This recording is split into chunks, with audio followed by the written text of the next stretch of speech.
Sun Myung Moon was born in 1920 in Sangsa-ri, a small farming village in North Pyongyang province in what is now North Korea. He grew up in a farming family during the Japanese occupation of Korea.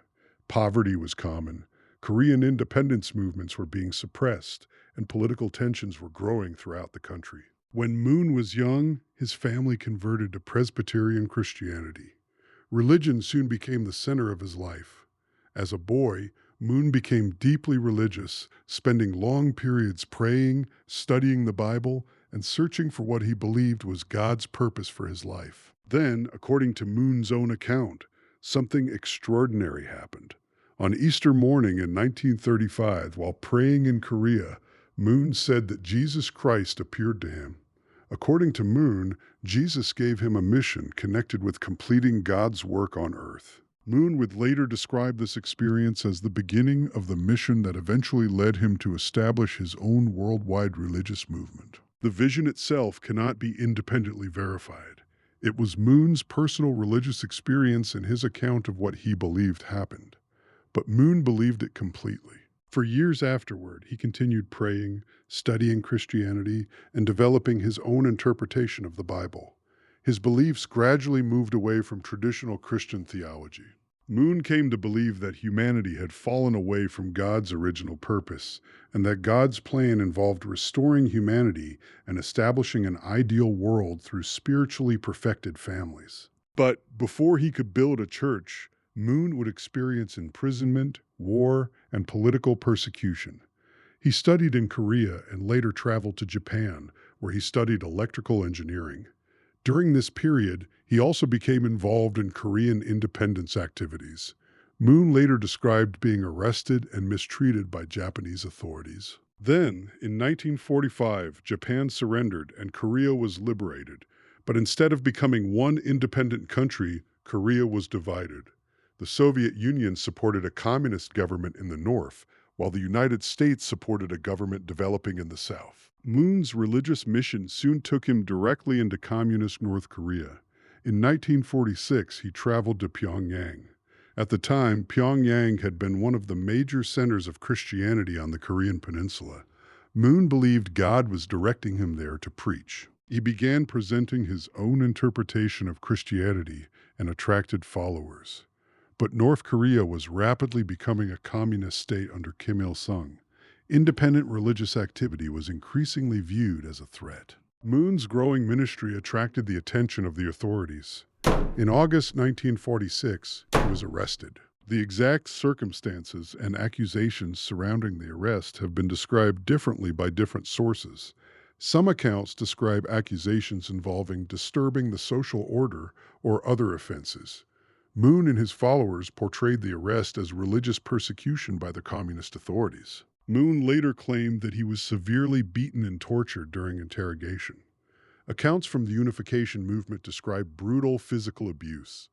Those details should be understood as Moon's testimony and the movement's account of his treatment rather than as independently verified evidence of every incident. Moon was released in November 1946. But instead of leaving North Korea, he went back to preaching. He continued gathering followers. Then, in February 1948, the communist authorities arrested him again. This time, the consequences were much more severe. Moon was eventually sentenced to 5 years of hard labor and sent to the Hungnam labor camp. Hungnam was an industrial prison facility associated with a fertilizer factory. Prisoners were forced to perform exhausting physical labor for long hours. They carried heavy loads and handled fertilizer while surviving on inadequate food. Moon later described prisoners becoming dangerously weak from hunger and overwork. He also described physical abuse and brutal treatment. The existence of the Hungnam prison and forced labor system is historically documented, although some of the most detailed accounts of Moon's personal treatment come from his own later testimony and Unification Church sources. North Korea's communist system also used political indoctrination and coercion to control people considered enemies of the state. North Korea would later explicitly use the term re-education through labor. There is no solid evidence that Moon personally underwent a formal re-education program at Hungnam. That his experience in the camp had a profound effect on him. Rather than abandoning his faith, Moon became convinced that communism was an existential threat to Christianity and religion. The suffering he experienced under the communist system would become one of the foundations of his intense anti-communism in later life. Moon remained at Hungnam for more than 2 years. Then the Korean War changed everything. In 1950, United Nations forces advanced northward as North Korean and Chinese forces fought to regain territory. Hungnam became caught in the retreat. Moon was eventually liberated from the labor camp in October 1950. But he did something unexpected. Instead of immediately fleeing south, Moon returned to Pyongyang. He was searching for members of his religious group who had been scattered by the war.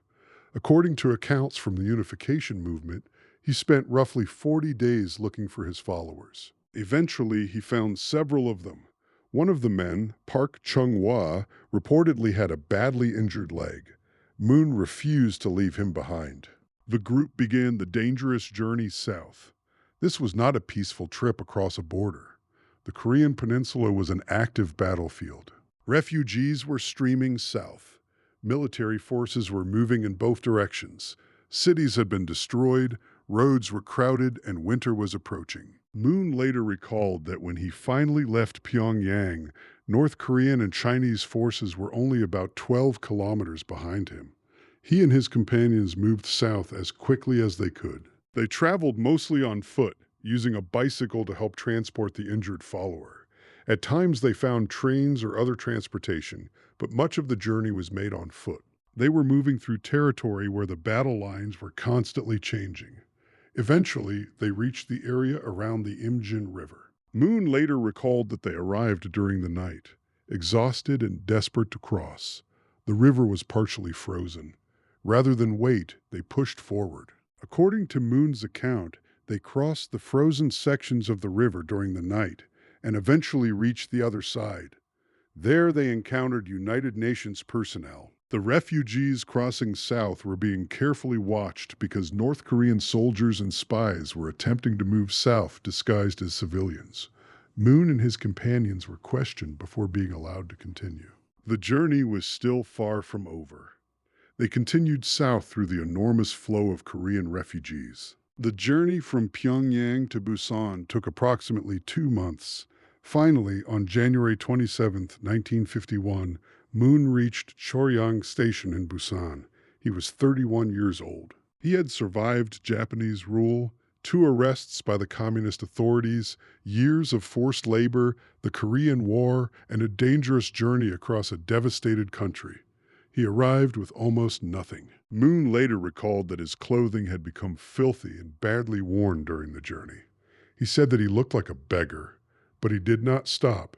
Instead, he immediately began rebuilding his religious ministry. Moon and his followers constructed a primitive shelter in the Bo-Not-Gol area of Busan. It was made from mud and discarded materials. It was a humble beginning for a movement that would eventually spread around the world. Moon began preaching to refugees. He gathered new followers and continued developing the teachings that had occupied him for years.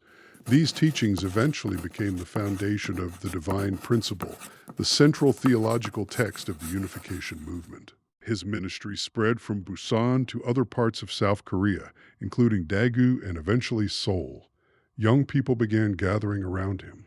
Moon preached a new interpretation of Christianity, teaching that humanity's fall had disrupted God's original purpose and that God's plan involved restoring humanity through God's providence and the creation of ideal families. His teachings were controversial. Established Christian leaders increasingly rejected his theology, but Moon continued building his movement. And on May 1st, 1954, in Seoul, he formally established the Holy Spirit Association for the Unification of World Christianity. The organization would eventually become known throughout the world as the Unification Church. The boy born in a small Korean farming village had now created a church. He had survived Japanese imprisonment, claimed a vision of Jesus, endured 2 arrests by communist authorities, suffered years of forced labor, survived the Korean War, and crossed a devastated Korea to reach safety in the South. And his experiences in communist North Korea had helped turn him into one of the most determined anti-communist religious leaders of the Cold War. But this was only the beginning. Moon's church would soon expand beyond Korea. Missionaries would eventually be sent overseas, and eventually Sun Myung Moon would arrive in America. There, his story would become even more extraordinary. Mass weddings, allegations of manipulation, a growing business empire, political influence, a powerful anti-communist campaign, a major American newspaper, and eventually a federal prison. That is where part 2 begins.